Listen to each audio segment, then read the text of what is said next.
Ejensiin nageenya odeeffannoo biyyaalessaa kaampii fi mana jireenya waliinii maqaa dhaabbatichaatiin ijaarsisuuf lafa kaaree meetira 200 yookiin hektaara 20 bulchiinsa magaalaa Legatafo Lagadaadiirraa bara 2002 fudhate. Lafti ejensii kanaaf kennamerraa qonnaan bultoonni 32 maatii isaanii waliin irraa buqqaafameeti. Adeemsi kenniinsa lafa kanaa garuu kan raawwate marii qonnaan bultoota buqqaanii maleedha. Labsii 455 muraa 1997 keewwata 4 jalatti qonnaan bultoonni lafa isaaniirraa faayidaa uummataaf mootummaaf ka'an mariidhaan akka ta'e ifatti kaa'ee jira. Akka qonnaan bultoonni kunneen komatanitti lafa kanarraa akka buqqaanuyyuu guyyoota muraasa dura quba hin qabnu jedhu. Lafte umarraan qabdanii beenyas abdanii lafa dhabuu dandeechanii ani galan gaafa kan beenyaa sanuu dhabuurra innee giddumaa dhaqnee fudhanne ka birrii takkas taatu lamas taatu. Danninati gisee dhufee nu attaalee nurraa fudhatu. Komaan narraan qabdu naan jedhee naaree siniidhaa naan jechuu barbaade. Maaliif naan hiite hoggaan jedhuun dhufee tokko poolisii fidee na bira dhaabbate.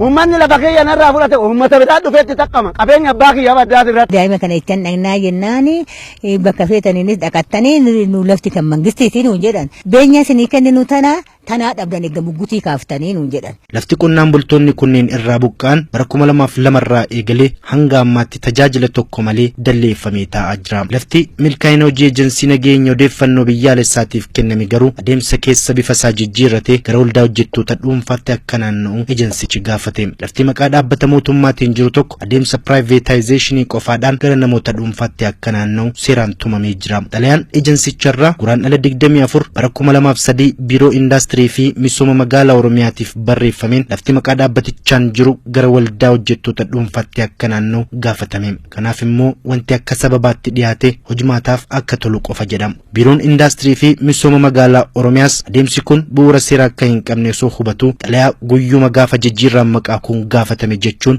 guraandhala 24 bara 2003 ejensichaaf barreesseen jijjiirraan gaafatame kun kan raawwatu yoo maqaa miseensota ejensichaa fi diizaayiniin ittiin ijaarratan dhiyeessatan qofa jechuun deebisee. Ejensichis maqaa hojjettoota waldaan gurmaanii lafa kana qooddatanii dhiisuun baay'ina lakkoofsa isaanii qofaa fi diizaayinii ittiin ijaaramuuf biiroo indaastirii fi misooma magaalaa Oromiyaatiif erge. Biiroon indaastirii fi misooma magaalaa Oromiyaas xalayaa bitootessa 2 bara 2003 bulchiinsa magaalaa Legatafo Lagadaadiitiif barreesseen koobsa hojjettootaa fi diizaayiniin ittiin ijaaramuuf adeemamu ulaagaa waan guuteef heeyyamni ijaarsaa akka kennamuuf magaalaa ajajee. Murteen biiroo indaastirii fi misooma magaalaa Oromiyaa murtees bu'uura seeraa waliin waan wal faallessuuf dhimma kana irra deebi'ee akka xiinxalu hojii gaggeessaan bulchiinsa magaalaa Legatafo Lagadaadii duraanii obbo YeronTolera xalayaalee yeroo garaa garaatti barreessanis milkaa'uu hin dandeenye. Nu gurmeessuu qabdan hin gurmeessuun jedhe. Already biiroos deemeera biiroo deemuus na jara kana nutti hin fidiina achumatti fixaa gurmeessaa jedhan. Wayii jara kana nutti hin fidiina achumatti gurmeessaa kennineerra waan barbaadan oolchuu danda'udha. Kunuunsuu kanaan jiru manni maree bulchiinsa mootummaa naannoo Oromiyaa lafti dabalataa kaaree meetirri 70 bulchiinsa magaalaa Legatafo Lagadaadiirraa ejensichaaf akka kennamu murteesse. Walumaa galatti lafti bulchiinsa magaalaa Legatafo Lagadaadiitii ejensii nageenya odeeffannoo biyyaalessaatiif kenname lafa kaaree meetira 270 yookaan hektaara 27dha. Lafti kanaan dura kaaree meetirri 200 ejensii kanaaf kenname maqaa dhaabbaticharraa gara waldaa hojjettoota gurmaa'aniitti akka jijjiiramuuf xalayaan yeroo garaa garaa ejensicharraa gara bulchiinsa magaalaa Legatafo Lagadaadiitti barreeffamanis bulchiinsi magaalichaa dhimmichi bu'uura seeraa waliin waan wal dhiituuf jijjiirraa kan xumuruuf hin heeyyamamne. Adeemsa kana keessatti garuu hojjettoonni ejensichaa tokko tokko aangoo seeraan kennameef fayyadamuun ogeessotaa fi hooggantoota magaalichaa doorsisuu fi humnaan fayyadamuun gurmaa'insi hojjettootaa bu'uura seeraa hin qabne dirqiidhaan raawwatamu hojii gaggeessaan bulchiinsa magaalaa yeroo sanii obbo YeronTolera ni yaadatu. Jedha aangoo qabna dhadhuun numa dhufani. Nu hojjechuu qabdu maan hojjettani. Sin kanarra fuuldura keenya dhaabbattanii kana gochuuf aangoo qabdan jedhani. Baay'isoo mahandisiin keenya yeroo biirootti kan kabalame jira ammarri hin jiru. Biirootti bakka hojjetutti kabalanii bare. Egaa dhaabbaticha godhe miti namoota garuu namoota dhufanii namoota achi keessa jiran baay'isoo kan kana gochaa turan. Ani garuma kottoota innaan fudhadhee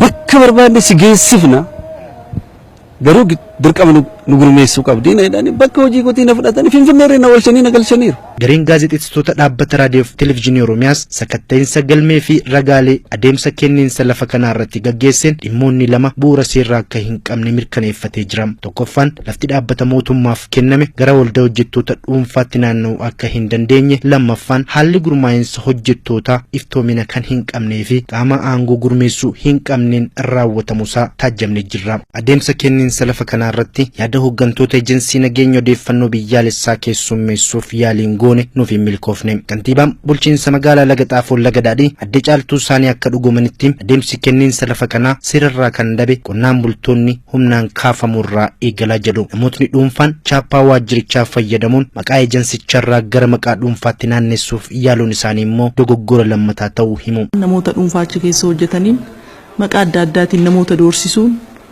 sodaachisuun, darbees haga waajjira keessatti galanii namoota kana dura turan ogeessa akka maandisaa kana faa reebuun, kabaluun maal kun jiraachuu fi sodaachisuun, doorsisuudhaan fudhatamee jennee dhugaa dubbachuuf fudhachuu dandeenya. Biyya heeraaf seera qabu keessatti nama doorsisuudhaan wanni raawwatamu tokkolleen akka hin jirre, olaantummaan seeraa qaamni barbaade cabsuu akka hin dandeenye, olaantummaa seeraa kabachiisna jenneeti abbaa barbaade haa ta'u tarkaanfii seeraa irratti fudhanna jenneeti qabannee jirra. Manni maree bulchiinsa magaalichaas adeemsa kenniinsa lafa kana dogoggora qabaachuu qofa osoo hin taane waggoota 7 oliif tajaajila tokko malee taa'uu isaa waan hubateef harkaa fuudhamee gara baankii lafaatti akka deebi'u murteessuun murtee naannoo eegaa jiraachuu adde caaltuun dubbatanii jiru. Hojii gaggeessaan ejensii misoomaaf maaneejmentii lafa magaalaa Oromiyaa obbo Mitukuu Dheeressaa lafti hektaarri 20 ejensii nageenya odeeffannoo biyyaalessaaf kenname dhaabbata mootummaatiif malee namoota dhuunfaatiif miti jedhan. Adeemsa keessa garuu jijjiirraan maqaa namoota dhuunfaatti akka naannoof dhaabbaticharraa gaafatame